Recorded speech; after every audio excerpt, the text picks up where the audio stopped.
એ વીજ કંપની એ solar company છે અને એણે જે વીજ પોલ નાખવાથી લઈને જે પ્રોજેક્ટ બનાવેલો છે એ પ્રોજેક્ટમાં પણ ઘણી બધી ગેરરીતિઓ થઈ હોવાની એણે ફરિયાદો અનેક જગ્યાએ કરી છે.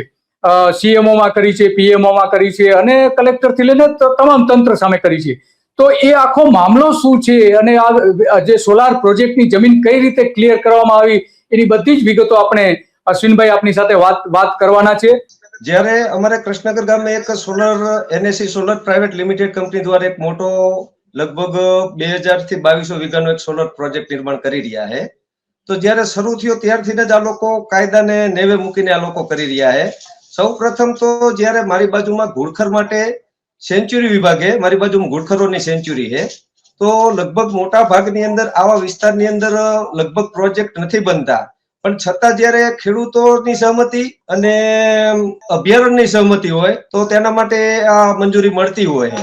તો તેની અંદર રૂલ્સમાં એક એવો નિયમ હોય કે જો આવો પ્રોજેક્ટ બનાવવો હોય તો જે તમારી પ્રોજેક્ટ કોસ્ટ હોય એની ટોટલ પ્રોજેક્ટ કોસ્ટની 1% લેખે રકમ ઘુડખર અભયારણ્યમાં જમા કરાવવી પડે છે. અભયારણ્યમાં કે કારણથી એનું સંવર્ધન થઈ શકે, એને બચાવી શકીએ આપણે.